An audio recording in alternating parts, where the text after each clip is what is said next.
दोस्तों, क्या आपने कभी शेर और चीता को मगरमच्छ का भोजन बनते देखा है? आज हम आपको मगरमच्छ के ऐसे ही हमले दिखाएंगे जिनमें वो दूसरे जंगली जानवरों को बहुत ही दर्दनाक मौत देता है। दुनिया के सभी जानवरों में क्रोकोडाइल का बाइट फोर्स सबसे ज्यादा होता है। अगर इसके जबड़े में कोई जीव आ जाए तो उसका बचना मुश्किल है। सबसे पहले तो आप इस वीडियो को देखिए जहाँ ये कुत्ता अकेला ही नदी की सैर पर निकला था। बेचारे कुत्ते को क्या पता था कि नदी पर मौत उसका इंतजार कर रही है। कुत्ता बेचारा अपनी धुन में नदी के किनारे चलता रहता है। मगरमच्छ की नज़र जैसे ही कुत्ते के ऊपर पड़ती है वो उसको शिकार बनाने की सोच लेता है और वह धीरे धीरे कुत्ते की ओर बढ़ने लगता है। लेकिन इस बात से कुत्ता बिल्कुल अनजान था। वह तो अपनी मस्ती में चलता रहता है। अपनी मौत से बेखबर कुत्ता आराम से नदी का पानी पीने लगता है। इस वजह से मगरमच्छ को और पास आने का मौका मिल जाता है। कुत्ता नदी से पानी पीकर बाहर निकल ही रहा था, तभी मगरमच्छ हमला करने के लिए तैयार हो जाता है। मगरमच्छ के इतने पास आ जाने के बाद भी कुत्ते को बिल्कुल भी पता नहीं चलता है। मगरमच्छ भी बिना मौका गवाए कुत्ते को अपने जबड़े में दबोच लेता है और पानी की गहराई में ले जाता है। जब इन कुत्तों को पता चलता है कि इनके साथी की जान नदी में रहने वाले क्रोकोडाइल ने ले ली, यह भी गुस्सा होकर क्रोकोडाइल से लड़ने पहुंच जाते हैं। और जैसे ही इन कुत्तों को मगरमच्छ दिखाई देता है ये जोर जोर से भौंक कर उसे बाहर आने की चेतावनी देते हैं। लेकिन मगरमच्छ भी चालाकी दिखाते हुए अपनी जगह स्थिर रहता है और ये जोश में आकर मगरमच्छ पर हमला करने के लिए पानी में उतर जाता है। शायद मगरमच्छ भी इसी मौके का इंतजार कर रहा था। जैसे ही कुत्ता पास आता है वो पानी में अदृश्य हो जाता है। मगरमच्छ बिना मौका गवाए कुत्ते पर हमला कर उसे पानी के अंदर ले जाता है। कुत्ते का ये साथी भी सारी घटना को देखता रहता है। बेचारा अभी ये करे भी तो क्या करे।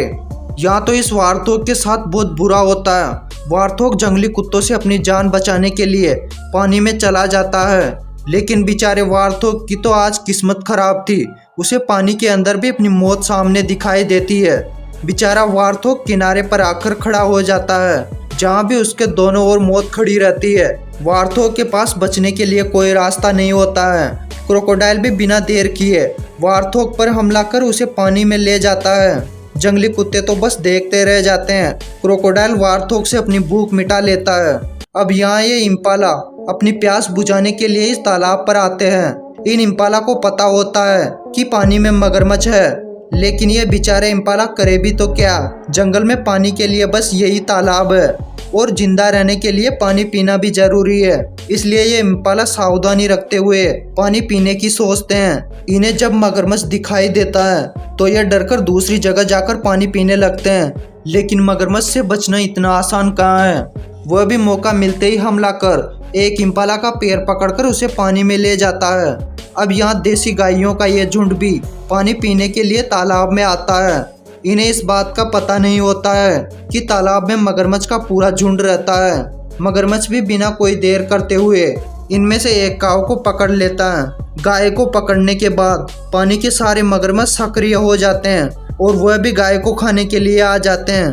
अब यहाँ यह हाथियों का झुंड भी पानी पीने के लिए नदी की ओर बढ़ रहा है। इस झुंड में इनके छोटे बच्चे भी मौजूद है जिन्हें भी ये नदी में पानी पीने के लिए ले जा रहे हैं। नदी में पानी का दरिंदा भी शिकार के इंतजार में बैठा रहता है। जैसे ही उसे यह हाथियों का झुंड दिखाई देता है वो पानी के अंदर छुप जाता है और जैसे ही हाथी का यह बच्चा पानी पीने के लिए आगे बढ़ता है क्रोकोडाइल उस पर हमला कर उसकी सूंड पकड़ लेता है। हाथी के शरीर का सबसे कमजोर भाग उसकी सूंड ही होती है। क्रोकोडाइल चालाक होता है। वह भी हाथी की सूंड पकड़कर उसे काबू करने की कोशिश करता है, लेकिन इस बच्चे को बचाने के लिए दूसरे हाथी भी आगे आ जाते हैं और उसे क्रोकोडाइल के चुंगल से बचा लेते हैं। इस बात से मगरमच्छ गुस्सा हो जाता है और वह हाथी से बदला लेने की सोच लेता है। एक दिन जब यह हाथी नदी में पानी पीने के लिए आता है तब यह क्रोकोडाइल उस पर हमला कर उसकी सूंड को पकड़ लेता है। हाथी बेचारा क्रोकोडाइल की पकड़ से अपनी सूंड को बचाने की बहुत कोशिश करता है, लेकिन क्रोकोडाइल तो उसकी सूंड को तोड़कर खाने के लिए ले जाता है। हाथी की सूंड तोड़ने के बाद क्रोकोडाइल की हिम्मत बढ़ जाती है। फिर वह पानी पीने आए इस चीता का शिकार करने की सोच लेता है। चीता भी मगरमच्छ को देख लेता है, लेकिन यह चीता वहां से हटने की बजाय होशियारी दिखाते हुए क्रोकोडाइल को डराने की कोशिश करता है और यही गलती चीते को भारी पड़ जाती है। क्रोकोडाइल को मौका मिलते ही वह चीते पर टूट पड़ता है और उसकी गर्दन दबोचकर पानी के अंदर ले जाता है। चीते का ये साथी भी इस सारे घटनाक्रम को देखता रहता है। वह कुछ सेकंड में ही अपने दोस्त को खो देता है। अब यहाँ दो लोयन नदी पार करने के लिए आते हैं। इन लोयन को पता होता है कि नदी में क्रोकोडाइल है, इसलिए ये बड़ी सावधानी से नदी में पैर रखते हुए आगे बढ़ते हैं। लेकिन मगरमच्छ भी पानी का राजा है। उसे पानी में छोटी सी हलचल से पता चल जाता है कि पानी में क्या चल रहा है। ये लोयन को देखकर उन पर हमला करने के लिए दौड़ा चला आता है। आखिर में जंगल का राजा और पानी का राजा आमने सामने हो जाते हैं। लेकिन पानी के अंदर मगरमच्छ से जीतना इतना आसान नहीं है। मगरमच्छ लोयन के पास जाते ही उस पर हमला कर उसे दबोच लेता है। अब यहाँ इस शेरनी के साथ भी कुछ ऐसा ही होता है। यह भी नदी पार कर रही थी, तभी क्रोकोडाइल की नज़र उस पर पड़ जाती है। क्रोकोडाइल भी उसके पीछे लग जाता है। शेरनी भी क्रोकोडाइल से बचने के लिए तेज गति से तैरने लगती है। लेकिन पानी में मगरमच्छ की स्पीड शेरनी से कई गुना अधिक होती है। वो कुछ ही देर में शेरनी के पास पहुंचकर उसे दबोच लेता है। शेरनी बड़ी मुश्किल से मगरमच्छ की पकड़ से छूट जाती है, लेकिन मगरमच्छ बेचारी शेरनी का जबड़ा तोड़ देता है। शेरनी को नदी पार करना बहुत भारी पड़ जाता है। अब यहाँ तो इस बफेलो की बहुत दर्दनाक मौत होने वाली है, जो इस बफेलो झुंड के बीच पानी पी रही है। इसे आने वाले खतरे का कोई आभास नहीं होता है। इस तालाब के पानी में एक मगरमच्छ छुपकर बैठा रहता है, जो अचानक इस बफेलो पर हमला कर उसके मुंह को अपने जबड़े में ले लेता है। बफेलो अपने बचाव के लिए कुछ कर पाता उससे पहले ही क्रोकोडाइल बफेलो की गर्दन तोड़कर उसे मौत के गांठ उतार देता है। अब आप ये जो दृश्य देख रहे हैं, यह दृश्य विल्डबिस्ट के माइग्रेशन के समय का है। ये खाने के लिए एक स्थान से दूसरे स्थान पर पलायन करते हैं। इस माइग्रेशन में इनको एक नदी भी पार करनी होती है, जो क्रोकोडाइल से भरी रहती है। विल्डबिस्ट के माइग्रेशन की खबर मिलते ही ये क्रोकोडाइल भी पानी के अंदर चला जाता है। उसे पता है कि आज तो पेट भर कर खाना मिलेगा। अब यहाँ ये विल्डबिस्ट सबसे पहले पानी में छलांग लगाता है और बाकी सभी उसे फॉलो करने लगते हैं। विल्डबिस्ट के पानी में उतरने के बाद नदी के क्रोकोडाइल भी सक्रिय हो जाते हैं और वह पहला शिकार इस विल्डबिस्ट का करते हैं। दूसरी ओर तो ये मगरमच्छ इतने सारे विल्डबिस्ट को देखकर कंफ्यूज हो जाता है कि इनमें से किस विल्डबिस्ट का शिकार करे। आखिर में वह इनमें से एक विल्डबिस्ट को शिकार के लिए चुन ही लेता है और वह इस विल्डबिस्ट पर हमला कर उसे पानी में डुबो कर मार देता है।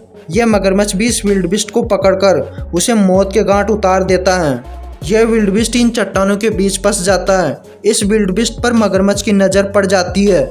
मगरमच्छ भी विल्डबिस्ट को खाने के लिए उसकी ओर बढ़ने लगता है। मगरमच्छ को आता देखकर विल्डबिस्ट यहाँ से निकलने की बहुत कोशिश करता है, लेकिन यह निकल नहीं पाता है। आखिर में मगरमच्छ विल्डबिस्ट को पकड़कर बाहर निकाल लेता है और उसे अपना नाश्ता बना लेता है। अब यहाँ तो गजेल का यह झुंड नदी पार कर रहा था, पर तभी वहाँ यह क्रोकोडाइल पहुँच जाता है और इनमें से एक गजेल को पकड़कर उसे जिंदा ही चबा जाता है। क्रोकोडाइल जानवरों को ही नहीं, पक्षियों को भी अपना भोजन बनाने में माहिर है। अब यहाँ ये सारे चमगादड़ पानी के ऊपर अटकेलियाँ कर रहे थे, तभी यह क्रोकोडाइल चमगादड़ का शिकार करने के लिए उस पर हमला करने लगता है। एक बार तो क्रोकोडाइल विफल रहता है, लेकिन क्रोकोडाइल को दूसरी बार चमगादड़ का शिकार करने का मौका मिलता है, तो वह बड़ी आसानी से चमगादड़ को अपने जबड़ों में दबाकर खा जाता है। दोस्तों, आशा करते हैं आपको हमारी ये वीडियो पसंद आई होगी और ऐसे इंटरेस्टिंग वीडियो देखने के लिए हमारे चैनल को सब्सक्राइब करें और बेल आइकन को प्रेस करें, जिससे हमारे आने वाली नई वीडियो की नोटिफिकेशन आपको आसानी से मिल सके। वीडियो देखने के लिए आपका बहुत बहुत धन्यवाद।